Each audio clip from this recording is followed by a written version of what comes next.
Hey, today we're doing a bit of a tutorial on the Petzl GriGri. This is an awesome belay device. Some people call it an automatic belay device. It's not. This is not a hands-free device. This is an assisted braking device. Sometimes people get confused and they think this is just automatic and they can do whatever they want with it. You need to be able to know how to use this safely to prevent injuries to your climbers and yourself. So we're just going to go over a few quick tips and tricks with this on how to use it properly and use it effectively. So first up, if you've never used one of these, they can be a little bit confusing to use, but Petzl's provided us with some engraved instructions on how to do it. So you can see a little image of a climber there and a belayer there. There's a belayer's hand, and then if you flip this plate up, there's a climber there with an arrow. So what we're going to do to load this is flip the plate up, and we've got our climber up above us. So we're going to put the climber's rope pointing up with that little arrow and wrap the rope through that groove around the middle. And then you just fold this plate down, and then your carabiner, locking carabiner, goes through there. And then with that set up, we're going to clip this to our belay loop on our harness. Make sure you lock your carabiner, and it should naturally happen this way. If you're on the ground, sometimes you get confused, but the climbing rope goes on top and the belay rope goes on bottom. So you can pull down and it creates that pressure that's going to activate the camming device. So this thing works pretty much just like a car seat belt. When you pull up on this or pull up on the climbing rope, it pulls this piece out and that pinches down on the rope. So a little bit of force, just like your seatbelt, isn't going to activate that. But if you pull hard, it will activate it, which is great because if our climber falls, that's a lot of force, it's going to lock. But if we're feeding out rope, that's a little bit of force, it's not going to lock, or it might lock a little bit if we're feeding too fast. We'll go over that too in a second. So that's the basics of how to load it and how it operates. So when we're belaying, really just like any other device, feeding out slack, you just pull up, make sure you keep your hand on your brake at all times. It should never come off the brake, even though it's an assisted braking device. It's only an assistant, it's not the brake. This is your brake. So always keep your hand on the brake. If we're feeding out slack, you just do it like this. If we're taking in slack, same thing. You can do this method. If you need to feed out a lot of slack fast, like if your climber is clipping, then this is where I think a lot of people get it wrong. They either let go of their brake strand or do something funky up here. The only proper way to do this, according to Petzl, is to grab the rope with at least these 3 fingers. I don't know how you do it with more than that, but their instructions say at least 3 fingers. And then you take this index finger right here and you put it right underneath this little lip.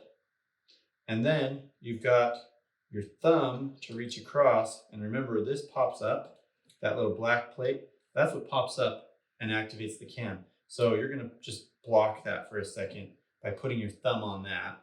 And then to feed out, your hand stays on the brake. You're just going to pull up hard with your other hand, and you can pull up as fast as you want. It's not going to lock because you're blocking it. If your climber falls during the clip while you're feeding out rope, your instinct, because you practice with a different device or with this properly, isn't to grab the device. It's not to cinch down tight on the device. Some people do that in hesitation. Your instinct is to go with your brake hand down below the device, right? So down by your hip or down by in between your knees, somewhere down below the device. So that should be your instant reaction if your climber starts falling. Go down.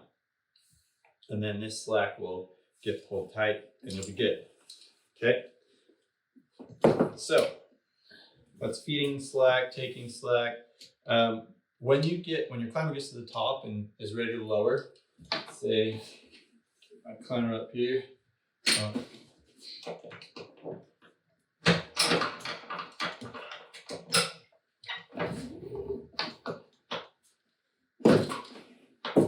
Okay, so here's my climber. Let's say my climber gets to the top, a little higher there, climber, and is ready to lower. Here's a lever to release the cam. So right now let's activate the cam. I'm not quite heavy enough to climber here, which you do have to be aware of when you're out in the field. If your climber is really light, this may not activate properly. Okay, so this lever, when you pull up on it, it's going to release the cam gradually. So you want to pull up gently and keep control with your brake hand. Don't use the lever to control the descent. Use your brake hand primarily. The lever just gradually opens that up to give you enough slack, and then you're going to feed through with your brake hand just like you would with another device. So really you're just unlocking it with this lever. If you unlock it all the weight will be on your hand, and you've got a little more to control, which can be tricky. So just gradually unweight this and control the descent with your hand until they get to the bottom.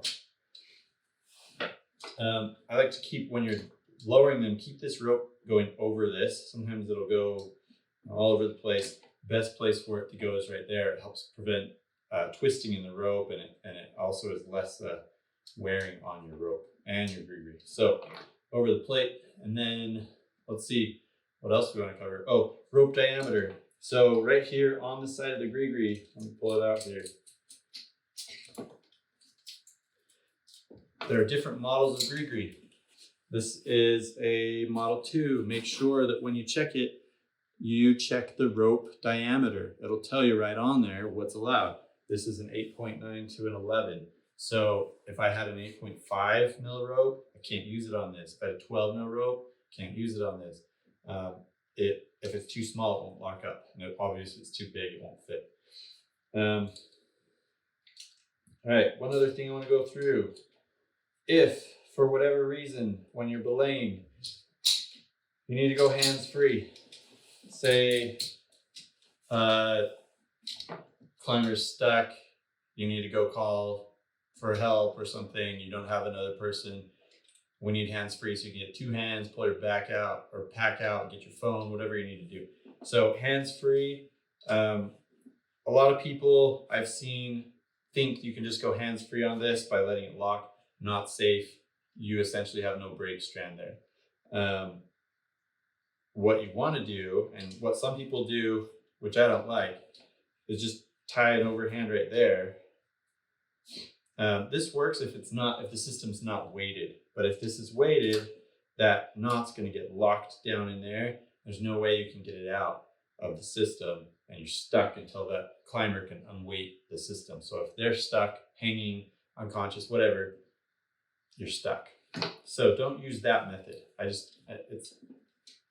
sure if you're like certain there's no chance of weighting the system, you can use it, but just get in the habit of using the right way. So the right way here is keeping a hold of the brake strand the entire time.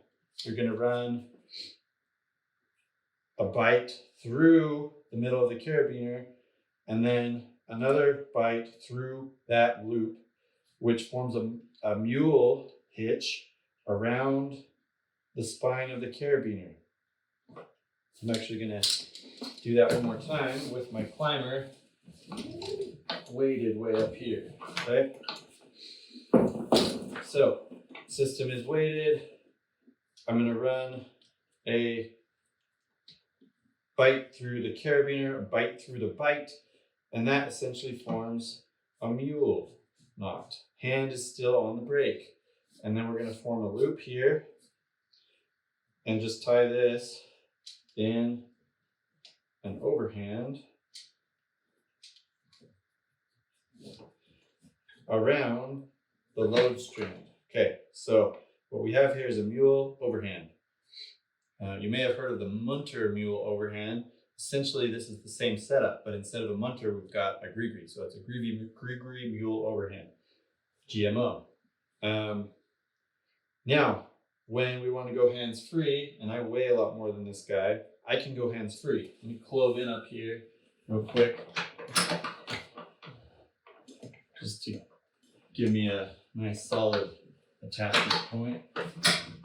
Okay, so now I am hands-free, and this is locked. If, right now it's stuck on the canning mechanism, but if this came open and failed, it's not going anywhere. And not only that, but once we're done doing what we need to do, you simply pop this overhand off, hands on the brake here, because we're going to release it, and then we just pop it out. Still brake, no issues, we can go back about our business. So that's how you go hands-free on the GriGri while on belay. All right, the last but not the final use of the GriGri I want to show you today is how to belay when you're doing a multi-pitch and you're bringing your second up from below. So let's say we get up here, build our anchor. I've already got this set up, but we're gonna just clove in the rope. So we're secure at our anchor point. We're gonna set up the belay for our second. So let's say this is down to our second. We're just gonna, you can clip right in. One thing that may make this easier is to rig up the redirect first. So I've got a redirect going up above me here, up to the anchor. And now you can clip to this piece of rope that's in between you and that redirect, and make sure that the piece going up through that carabiner is your climber load. So we're going to rig that through there, and then just like we would from below, we want to make sure that the brake strand is going down and the climber strand is going up, and we're going to clip in just like that. And then I like to do a system check, pull on the climber strand, make sure it locks. That's all you got to do, and then you can start belaying just like you would anywhere else. And I know it's kind of confusing, but you can see how that works. The one thing that you want to make sure you watch out for here is it's really easy for this to get cross-floated or things like that while you're in this mode. So just keep an eye on your setup there, and make sure that your ropes are not all crossed. Obviously, it's good rope management, not GriGri skills, but it goes without saying when you're setting up a multi-pitch, you gotta manage your ropes well. So that's all there is to the GriGri, and read the blog post and the description about any of the other details that I haven't posted yet. I would recommend getting one of these, but before you do, make sure that you've got solid technique with your ATC or whatever other tube device. Don't jump on this and rely on it as a fail-safe. It's not. You have to have good technique. You have to have good muscle memory of how to belay, how to lock off, before you can jump in as a beginner with one of these and rely on it. So whether you're advanced, beginner, whatever, these are awesome tools, but you have to know how to use it.